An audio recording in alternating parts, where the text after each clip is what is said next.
Salut tout le monde, c'est Quentin. Aujourd'hui, on va parler du MagSafe, du chargeur MagSafe, mais plus généralement aussi de la technologie MagSafe apportée sur les nouveaux iPhones. Et c'est parti.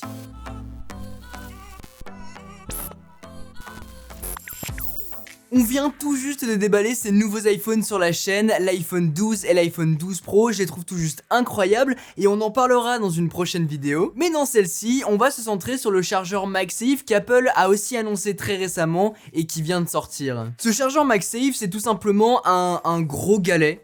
Comme ceci, avec un port USB-C au bout qu'on va pouvoir relier à un chargeur qui n'est du coup pas fourni dans les boîtes des nouveaux iPhones et qu'il faudra acheter séparément, sauf si vous en avez un chez vous. Par exemple, je sais que moi, avec mon MacBook Pro, je vais avoir ce gros boîtier qui est USB-C, du coup je vais pouvoir le mettre dessus et bénéficier d'une recharge plus rapide. En tout cas, si vous n'avez pas ça de votre côté, il faudra à la fois acheter le MagSafe qui coûte 45 € et aussi l'adaptateur secteur, pas forcément celui-ci, il y en a des moins puissants, mais en tout cas il faudra vous en procurer un. La technologie MagSafe sur ces nouveaux iPhones, c'est quoi en fait? C'est qu'on va avoir au dos de ces nouveaux iPhones un rond, on le voit bien parce que j'ai posé le chargeur MagSafe dessus, on va avoir une bobine qui entoure en fait, un aimant qui entoure la bobine de recharge sans fil, et quand on va déposer le chargeur dessus, ça va être magnétique et du coup ça ne tombera pas. Je peux porter le téléphone comme ça, faire du yo-yo, il n'y a aucun souci, ça tient vachement bien, il y a un aimant qui est là. Et du coup, on va pouvoir à la fois recharger son téléphone sans fil, c'est quand même la priorité de ce chargeur-là,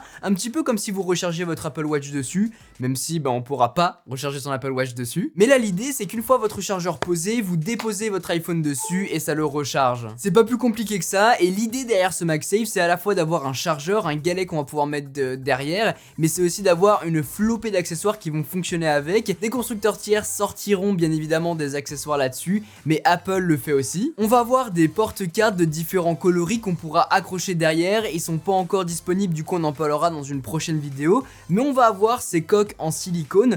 C'est des coques très basiques qu'Apple a déjà pu sortir au préalable, ce qu'en fait à l'intérieur on va avoir un cercle qui correspond finalement au cercle du MagSafe, et en fait ça va rajouter un aimant sur la coque, ce qui veut dire qu'à partir du moment où on l'a mise à l'intérieur de notre iPhone, eh bien ça accrochera parfaitement bien même si la coque est mise dessus. Et l'avantage aussi, c'est que si vous avez à la fois une coque et aussi un porte-carte magnétique, eh bien vous pourrez le clipser derrière et ça fonctionnera. Ce chargeur MagSafe, il fonctionne à la fois sur les nouveaux iPhones mais aussi avec les anciens iPhones, il suffit juste de le déposer. C'est un chargeur sans fil, du coup ça fonctionne. En revanche, vous n'aurez pas la technologie MagSafe au dos, donc même si ça accroche un petit peu, au bout d'un moment ça va tomber. Et puis si jamais vous avez un smartphone Android dans votre possession, ça fonctionne exactement de la même façon. Là avec le Z Fold 2, j'ai juste à le déposer dessus et ça recharge. Et puis ça tient aussi, c'est assez aimanté, mais c'est aimanté avec la paroi sur le côté en fait. Sinon, pour les curieux, est-ce que ça fonctionne avec d'autres coques? Eh bien oui, vous avez l'habitude de les voir sur la chaîne, c'est les partenaires de cette chaîne YouTube là et je les en remercie. C'est Rhinoshield qui font du coup des accessoires pour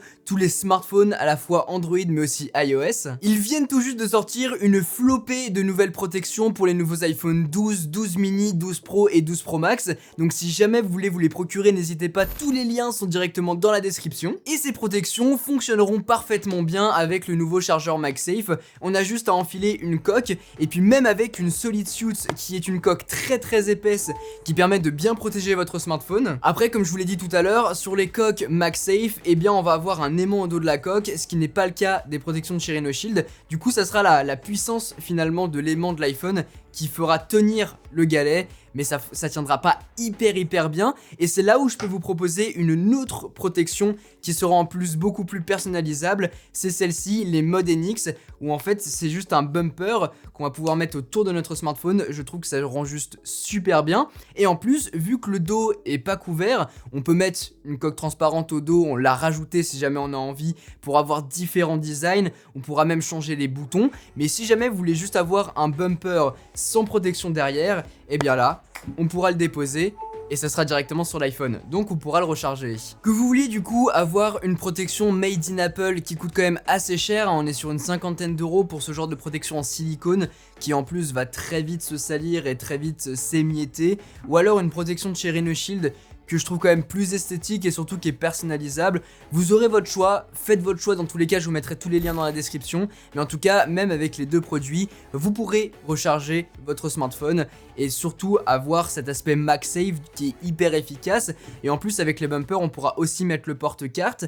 Après, est-ce qu'un chargeur comme ça, ça vaut le coup? Fondamentalement, il y a énormément de chargeurs sans fil qui sont déjà sortis sur le marché et qui ont fait leurs preuves avec du coup ce système là. Donc oui, c'est pas magnétique comme le MagSafe l'est, mais en même temps, est-ce qu'on en a réellement besoin? Sachant que de base, le MagSafe sur les Mac, c'était pouvoir le connecter pour le recharger, mais surtout, si on mettait le pied dedans, bah ça s'arrache. Là, fondamentalement, quand on l'a posé sur sa table de nuit, on l'a, si jamais on met le pied dedans, il y a l'iPhone qui part avec, hein. C'est vraiment, comme je vous l'ai dit, hyper puissant, hyper magnétique. On pourra pas trop les désolidariser, donc du coup il faudra le tenir. Si vous voulez mon conseil, attendez le second chargeur que Apple apparemment va proposer sur le marché, qui est pliable en plus de ça, qui vous permettra de recharger votre iPhone mais aussi un autre accessoire comme vos AirPods, et je crois qu'on pourra recharger l'Apple Watch cette fois-ci. Ou bien prenez-en un autre de chez Belkin, de chez Mophie, des choses comme ça, parce que ça pour 45 €, c'est juste un petit chargeur et je suis pas sûr que ça vaille le coup. Après, est-ce qu'Apple serait pas en train de prévoir le futur pour montrer que les iPhones seront bientôt sans fil?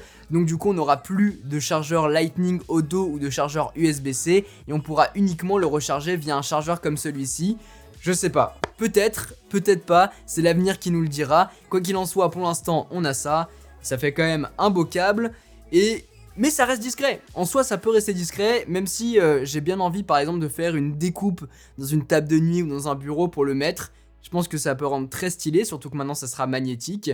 Après, tout ça pour ça, je suis pas sûr que ça vaille le coup. Bon, en tout cas les amis, pour cette vidéo, j'espère vraiment qu'elle vous a plu. Si c'est le cas, n'oubliez pas de mettre un gros pouce bleu, de vous abonner et d'activer la cloche si ce n'est pas encore fait. N'hésitez pas de votre côté à me dire en commentaire ce que vous pensez de ce chargeur MagSafe. Est-ce que ça vaut le coup ou non? Qu'est-ce que vous allez prendre vous? Est-ce que vous allez plutôt partir là-dessus ou bien un chargeur sans fil qui est d'une autre marque? Et puis n'hésitez pas, si jamais vous voulez vous procurer l'une des protections que je vous ai présentées dans cette vidéo là, n'hésitez pas à aller checker ça dans la description. Sur ce, c'était Quentin, passez tous une très bonne journée. Tchou!